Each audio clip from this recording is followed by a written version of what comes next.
Hello, welcome back to Froggy Ray Creations. I'm Andy. This is Bob. I didn't mention, oh my lord, thread still. Janie sent me this beautiful fabrics from a chindi rug that she dismantled or deconstructed. That should be the better word.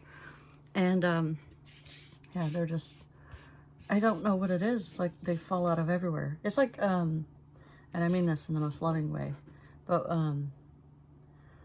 like children, when they walk around, especially when they're really little all the way up, well, I don't know, even my teenagers, it's like they just walk around and like crumbs just fall off of them as they exist.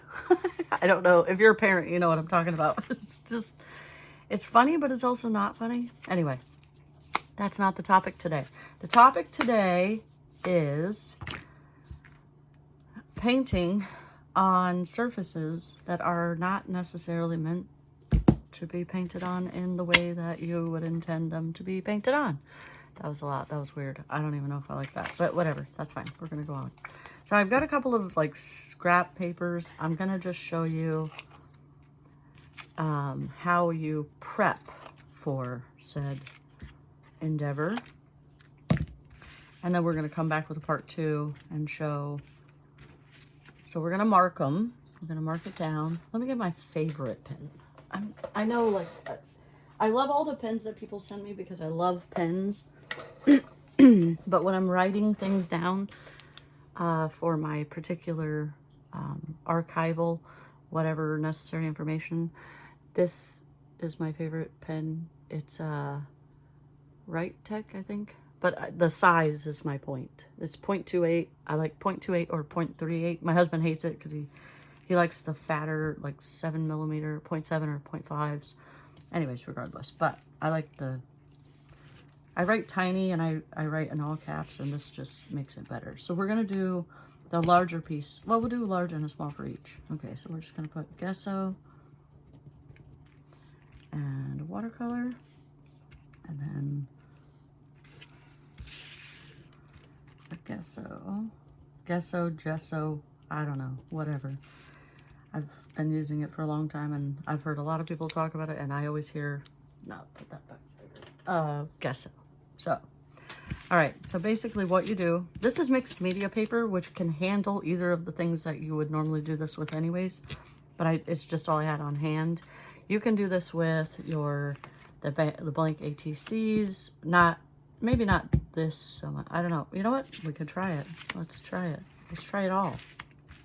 This I'm going to have to use a marker though, because watercolor. This is oil based, so it doesn't have that, it still doesn't like it, but it doesn't have, it won't, what do you call it? Smear, smudge. Okay, so these are compounds. This is a transparent watercolor ground. So it's by Daniel Smith, which one of my top favorite watercolor creators, products, companies. Yeah. Anyway, it is a goo, but it smells awful. It just smells like paint, but it smells bad. I need to get a brush. I didn't bring a brush. And this is gesso, which you guys have seen me use. So we're gonna get messy. I'm not gonna, oh, there we go. That's what I'm gonna use. My little silicone one, because it's easier to clean off. Since I don't really like paint, I just play. I don't use as many brushes anymore. I do, like, for those of you that this will be a trigger, this is a crusty brush. I don't even wash it, but I keep it this way because it does great splatter patterns. So, yes, I know I ruined a fan brush. You know what? It's my fan brush. I do what I want with it. Okay, so we're going to, and I was sharing, I gotta get rid of this tape. I keep forgetting about it, but it's making me crazy. I got all those glue bits. I should change my parchment paper out, but I haven't. But I was gonna share one of my I guess I can't really call them like peg stories because mine are a little more wild and crazy. Excuse me. But I do have a wild and crazy story. I was sharing it with Marcy from Girlfriend's Lounge. I don't know if I want to do this. Oh, good. Sometimes it just works out. Let's do it over here. So, anyway, I'm highly allergic to bees. You know, bees are great. Bees do wonderful things for the world. I mean, obviously, where would we be without bees, right? They make pollen, that also I'm allergic to, but they pollinate our plant life and whatnot, and that's how we get oxygen, you know?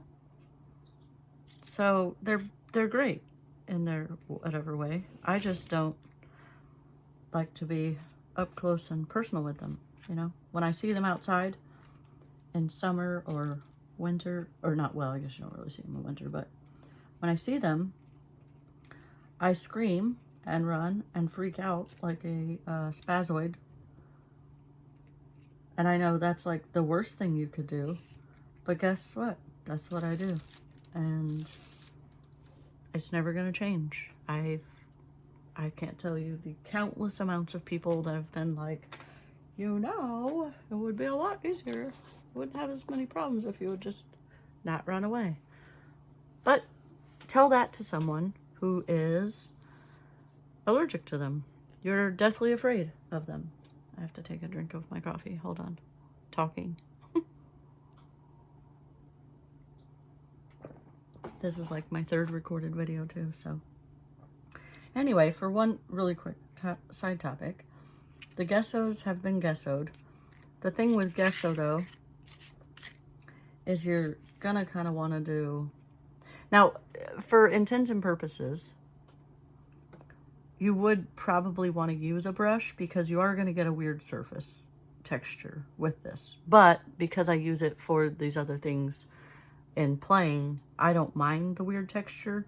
But, and I don't even know if you can see it on there, but you'll get like this, the lines and whatnot's the thicker, you can get a more even flow of it with a brush.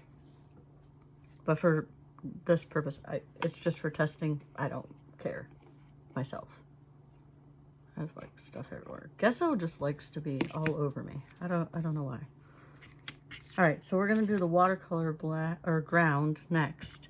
Now what this does, like the gesso, is it basically creates a barrier on the paper so that when you apply your paint, you get less warping, less, you know, it's not as it helps it stick without being so wet. I don't want to do that because this has been in the, oh, too late now. Okay. I should have cleaned this off better. But, so you kind of want to do, you're going to want to do multiple layers is my point. Mainly two. Two is usually good. I can tell you that the watercolor ground smells a lot better than the gesso does, in case you're a scent person. And I had started this series, like this little part 1 and 2 of this a while back, but I got really sidetracked with a lot of different projects and things once I started actually doing more of these videos and being more prevalent on YouTube. So, you know. So now what we're gonna do, we're gonna grab our handy little transfer board here, and we're going to save these to dry, and then we'll come back. Oh no, don't do that. We're gonna come back and do a part 2. So in the meantime, that was just to show you. In the meantime, I'm gonna let them dry. I'm gonna do a second layer, and then when I come back to do part 2, I will show you how you can, the difference in how it looks, you know, from being the regular paper to going into painting on it, and even on the ATC. Your watercolor on this is most likely not going to be a thing. But if you have really thin paper and you use the watercolor ground underneath it, in between the layer, you know, the layer of paper and paint, it won't tear up your paper as bad. Because water and paper, I don't know if anybody knows this. It's probably very commonly known, but they're not friends. Okay, so that's that. For now, I just have to keep them separate, so I'm going to go put them on my drying rack. And I'm going to love you and leave you. And we'll be back with part 2, hopefully soon. Have a great day.